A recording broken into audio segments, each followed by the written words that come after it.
We celebrate today the solemnity of the Our Lady of the Rosary of Lanaval, and reminding us, especially the power of prayer, and also the fidelity of God to His people. Two things only.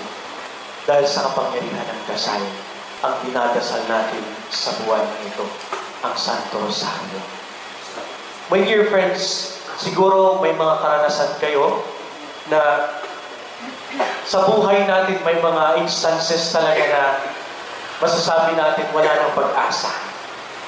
Or may mga sakuna na kapag na alam na ng tao na yung kaba nandun na, ramdam na nila yung peligro na darating sa buhay nila, ang tangi kong naririnig sa kanila ay walang iba kundi ang Panginoong Maria na pupupuno ka ng grasya.